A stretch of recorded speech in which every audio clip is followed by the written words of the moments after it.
Yasuo, jeune Spartiate. On se retrouve aujourd'hui pour un petit vortex. Donc ça sera un petit vortex A6 sans challenge, enfin sans succès je veux dire. Donc je vais vous présenter vite fait la technique, comment le gérer. Je tiens à préciser que je vais pas commenter tout le combat parce qu'il est bien trop long. Je risque de le mettre en accéléré, je vais juste vous commenter le début. Et je pense que aussi je vous conseillerais d'aller à la fin parce que je vais aussi commenter la fin pour vous montrer comment one shot le boss. Même si là c'est très simple, quoi qu'il arrive, parce que j'ai le bonus cyclique. Donc en fait vu que c'est au tour 35 qui va arriver, si je me rappelle bien, du coup on aura le maximum de dommages. Du coup quoi qu'il arrive on aura largement assez de dégâts, hein. Peu importe votre rox, ça va passer. Donc la technique consiste à mettre votre ennemi vers le bas avec un maximum de retrait PM, mettre le panda en haut, enfin là, on va le cacher juste derrière le petit qu'on appelle ça, décor devant là, on va passer le tonneau derrière, histoire d'à chaque fois se faire attirer. En plus là comme vous pouvez le voir, je n'ai pas comment dire, de monture sur mon pandawa parce que j'ai que 5 PM, j'ai pas de mule d'eau, j'ai plus de poisson sur moi et je l'ai quand même réussi avec mon panda avec uniquement 5 PM. Ça vous prouve que vraiment vous avez vraiment pas besoin d'être optimisé, ce qui compte c'est que vous placez les portails exactement comme moi et que vous repliquez la même chose, hein. Genre dès que vous avez compris le premier turn, après il suffira d'adapter vos dégâts par rapport au bonus, hein, parce que moi par exemple j'ai ces tours de Rox au tour minimum avec deux turns de dégâts supplémentaires. Genre Rox au turn par exemple 6 c'était pas très intéressant pour moi, j'étais toujours de Rox tous les plus 2, vous voyez ce que je veux dire, pour avoir un maximum de dégâts quand même, parce que ça servait à rien. Je vous conseille de monter aussi épée céleste sur le job, il sera extrêmement efficace, hein. Je vais vite fait vous expliquer les mobs. Alors pour le harpie c'est celui avec les ailes, enfin celui qui est à droite de la mégère. C'est rien de compliqué, il attaque juste en diagonale, hein, il n'y a rien de spécial à savoir. Juste il va vous faire très mal, donc faites attention. La mégère c'est le plus chiant, il peut se TP sur les mobs, donc du coup je vous conseille de retrait PO sur la mégère, hein. C'est le mob qui est au milieu enfin vous verrez bien, je vais vous mettre des petits effets. Bon ça sera un spécial. Après ce qui est chiant aussi c'est le Bulbasaur qui est tout à droite. C'est quand vous le tapez il va gagner des PM quand il aura son buff, donc c'est très chiant. Donc je vous conseille de vite le défoncer et faire aussi attention à la mégère parce qu'elle peut vous mettre en mode on appelle ça pacificateur, je crois, c'est un truc comme ça. Du coup vous pouvez pas attaquer, c'est le même système que pour le clean quoi, et ça fait très chier. Du coup je vous conseille de ne jamais être en ligne avec les mégères, sinon vous risquerez d'être vous pouvez pas attaquer si ça arrive sur votre yop, parce que la technique en fait du vortex c'est de comprendre que en fait quand vous le faites à 6, il n'y a qu'un seul perso qui peut faire les dégâts, c'est donc le dernier, parce que c'est le plus évident, parce que comme ça vous avez fait tout le rox avant. Du coup moi ce que je fais c'est que mon yop tue tout le monde, quoi qu'il arrive. Si vous tuez un seul mob différent avec un autre personnage, ça va changer toute la strat. Donc moi pour éteindre mon cerveau littéralement, parce que là vous voyez là j'étais même pas, là j'étais pas focus, hein. Là j'ai juste reproduit, c'est juste en plus là je l'ai fait en first time, même pas, c'est vraiment très simple quoi. Là je l'ai juste, j'ai mis une série et je disais bon pendant 1h30 là je vais juste taper du vortex et je vais éteindre mon cerveau. Donc c'est vraiment un donjon très simple. Il y a vraiment rien de compliqué dans ce donjon. Il faut juste savoir le bon positionnement quoi. Essayer de vraiment recopier un maximum ce que je fais, parce que ce donjon c'est vraiment du copier-coller quoi. Les mobs auront toujours la même IA pratiquement. Après le positionnement du vortex peut changer, mais bon ça aura aucun impact réellement sur vos mobs. Ah oui, il faudra aussi que je vous dise, les harpies, quand il y a des harpies en fait dans le combat, ils vous mettent un poison sur vous, un genre de dot, et du coup vous devez vous heal pour enlever ce dot. Du coup je vous conseille d'avec mot sélectif avec les nids ou n'importe quelle classe de vous l'enlever. Si vous avez des kawatts, ben mettez des kawatts, hein, comme ça vous évite d'utiliser les PA comme moi tous les turns dans le vide, ce qui est très con. Mais moi c'est des milliers de succès, du coup je vais pas investir dans 300 000 par perso pour le fun quoi. Donc voilà. Après ce que je vous conseille, si vous regardez le combat vous verrez dans l'alignement de l'ennemi, je vais mettre exactement où il est là, un mob, parce que d'un moment donné vous verrez les mobs après quand ils vont mourir ils vont réapparaître de là à leur positionnement. Du coup il va falloir les pousser et tout, et au fur et à mesure ils vont se rapprocher de vous. Donc ce que je vous conseille c'est de mettre ici un mob et de mettre juste là. Donc là j'espère que quand je dis juste là il y aura quelque chose qui va s'afficher. De mettre un panda WhatsApp parce que quand la mégère va faire ce qu'elle vient de faire là, si il y a un mob devant votre ennemi, vous serez totalement taclé parce que votre ennemi n'a pas cette fuite. Et donc vous serez taclé, vous pouvez pas retrait PM. Et si c'est dans un mauvais moment, vous pourrez littéralement être en PLS. Donc pour éviter ce genre de cas, je vous conseille de mettre juste devant un panda Wasta pendant tout le combat. Et comme ça vous serez à l'aise quoi. Hein. Clairement si la mégère arrive à vous faire ça, je crois que dans le combat là ça va plus arriver. Mais si moi, plein de fois ça m'est arrivé vu que j'en ai fait des dizaines de vortex avec pas mal de teams, pas mal de passages aussi à deux personnes à l'époque où ça valait cher. Et clairement ça m'est déjà arrivé de me faire tacler là et perdre juste parce que j'étais taclé par un mob avec le tonneau quoi. Et ça fait vraiment chier quand même. Donc voilà, c'est un petit conseil au cas où, dès que possible, trouver un mob avec l'Helio, de le placer là ou avec le panda, essayez de voir comment vous pouvez gérer ça. Mettre un mob contre et de placer un petit talier juste devant, que peu importe le truc, un sac animé, une pelle, quoi qu'il arrive, il bougera plus, il sera taclé. Donc il bougera pas et ça sera au top. Donc voilà, après la technique assez répétitive, hein, le but c'est vous prenez avec le panda tous les mobs qui arrivent de ce côté là. Vous les jetez de l'autre côté, vous essayez de faire un maximum d'AOE pour le Yop pour faire ses épées célestes et ses épées du Yop. Hein, croyez pas que vous faites pas de dégâts avec les Yop. Et vos épées célestes, même s'il n'est pas, R, hein, vous ferez quand même un maximum de dégâts. Même avec mon lanceur à stage, je me rappelle, j'étais juste en puissance. J'avais largement assez de puissance, hein, vous avez 600 de puissance, ça suffit largement. Vous pouvez largement faire d'énormes dégâts avec la chance du Yop. Et on appelle ça la chance et le boost là qu'il a, donne 330 de puissance, ça suffira largement. Donc voilà, une fois que vous avez passé vos portails, n'oubliez pas de mettre la distribution avec votre Helio, ça peut être ça peut être pas mal, enfin ça peut être ça peut être intéressant de la placer parce que ça rajoute enfin ça fait des dégâts en AO en plus de vos AO avec les épées célestes, du coup il y a possibilité de faire énormément de dégâts très rapidement. Et tous les tours de gagner c'est assez simple. Après vous devez savoir aussi que les rip-hop de turn, enfin de vagues sont tous les 6 tours. Donc une fois que vous savez ça, vous n'avez plus qu'à vous organiser vos boosts. Pas les mettre tôt, pas les mettre trop tard. Hein. Donc voilà, une fois que vous allez faire, quoi qu'il arrive, vous allez perdre un peu au début, hein, je tiens à vous préciser. Genre si vous le faites en first time, c'est vraiment que vous avez cache compris le principe, hein, de bien savoir gérer vos dégâts et tout. Si vous avez un bonus cyclique, ça va être un peu compliqué, mais si vous arrivez à avoir un autre, normalement ça doit être assez simple. Et comme vous pouvez voir, là je commence à m'amuser, vous voyez, on est au T32, je commence à voir l'augmentation des dégâts. Là ça devient amusant, là normalement je vais devoir pratiquement tous les tuer je pense. On va voir ça, mais voilà, après c'est vraiment ultra répétitif, il n'y a rien qui va changer jusqu'à la fin. Essayez de pas trop entasser les mobs, vous allez voir quand ils vont apparaître normalement. Pas trop les entasser tous au même endroit, essayer de les répartir, de les pousser sur les côtés un maximum. Pas trop votre côté, mais plutôt dans le côté extérieur. Et normalement tout devrait bien se passer. Hein. La défaite peut être causée que par ces mobs là en général qui viennent en gros se pousser parce que quand ils vont réapparaître, ils vont être invincibles. Si les anciens mobs réapparaissent au même endroit, ils vont les pousser à 2 cases et du coup ils risquent de prendre votre portail quand il y en aura 20 dedans. Et du coup ils vont bloquer vos 2 accès au portail, donc là et là. Et une fois qu'ils seront bloqués, vous serez dans la merde parce que vos mobs en fait, pour l'instant ils prennent pas le portail parce qu'ils arrivent trop loin de vous, mais une fois que les 2 accès seront bloqués, ils vont pouvoir le prendre et vous taper. Du coup là vous serez dans la merde, vous aurez beaucoup moins de dégâts et là c'est là où vous avez dû utiliser plein de P avec votre Helio pour rien. Et là ça devient catastrophique, c'est pour ça d'un maximum de placer les mobs entre chaque turn. Si vous avez du temps, c'est très important avec l'Helio de placer les mobs morts. C'est un truc que je vous conseille tout particulièrement. Donc voilà, je crois avoir à peu près fait le tour de toutes les questions et conseils que je peux vous donner. Après l'ordre d'initiative, vous pouvez le changer, hein. Moi je le joue comme ça, mais vous pouvez jouer le panda en premier ou les nus. Moi je vous conseille quand même de jouer les nus parce que à part dans la première vague où genre les mobs jouent en alterné, après vous allez tous jouer d'un seul coup, après il y aura les mobs.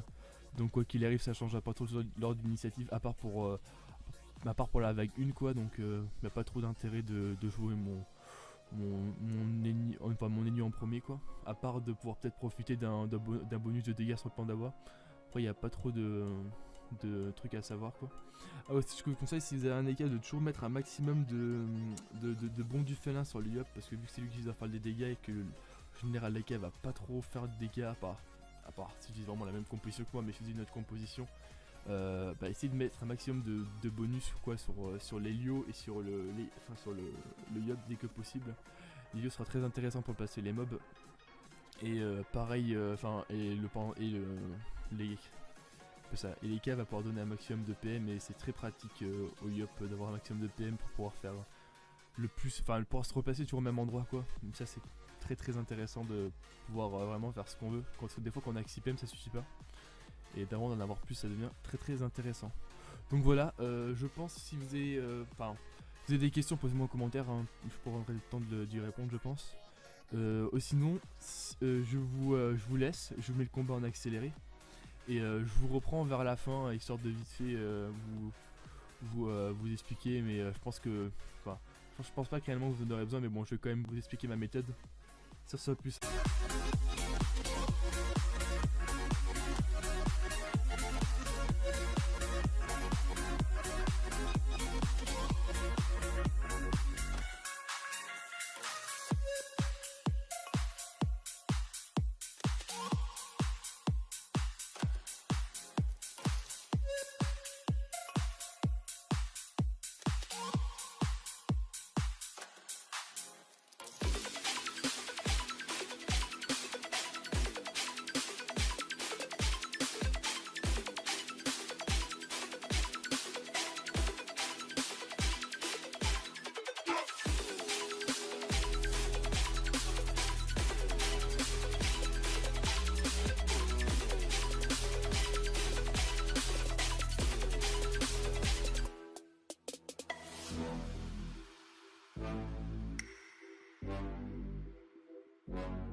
Now the sunshine brings the light. Fill me out with a flame. I will let you in this game. Take me out when I'm down. 'Cause with you I'm safe and sound. I'm safe and sound. I'm safe and sound. I'm safe and sound. I'm safe and sound. I'm safe and sound. I'm safe and sound. I'm safe and sound.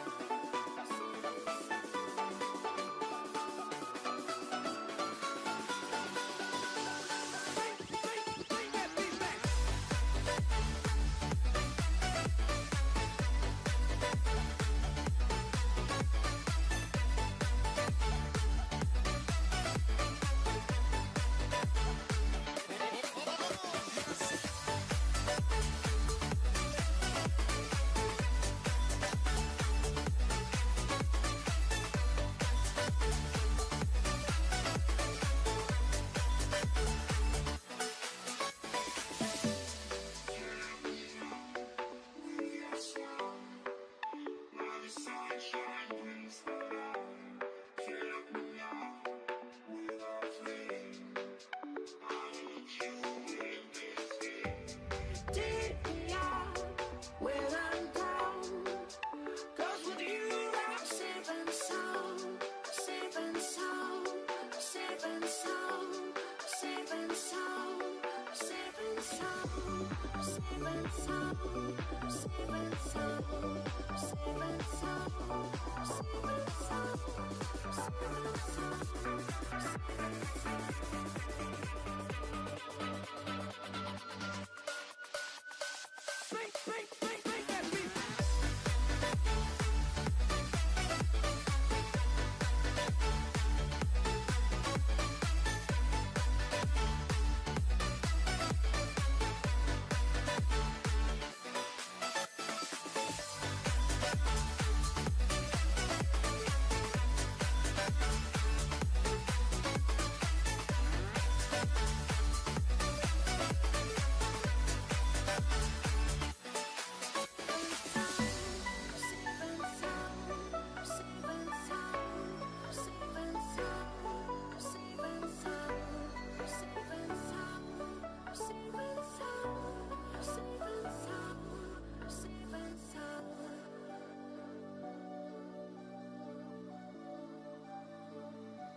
There's a distance between us.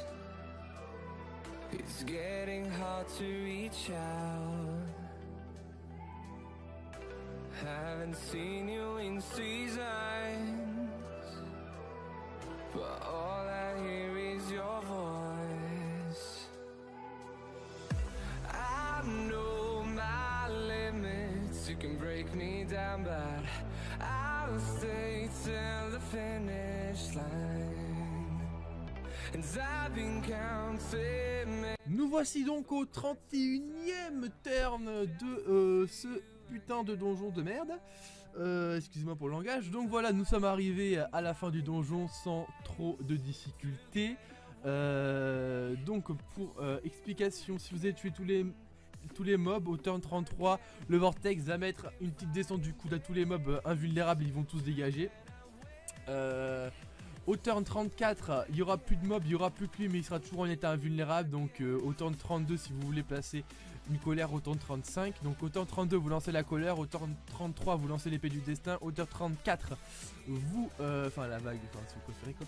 Au tour 34, vous lancez tout ce qui est érosion et boost. Et au turn 35, c'est là où vous dealez. Hein. Vous envoyez tout ce que vous avez, ça va passer vraiment très simplement comme là vous allez voir. Donc je vais dans pas longtemps mettre une autre vidéo, je sais pas quel donjon ça va être, je sais pas si ça va être un donjon type cheaté Nidas ou Reine des voleurs, je ne sais pas, je vais bien voir. Donc mais il y en aura une dans pas longtemps, dans moins de 3 jours je pense. Donc voilà, j'espère que vous avez aimé cette vidéo, qu'elle vous a appris des trucs quand même, elle a été quand même assez utile. Et que vous allez pouvoir réussir. Si vous avez des questions, n'hésitez pas à me les poser dans les commentaires. Sur ce, je vous laisse. Tadio, jeune Spartiate!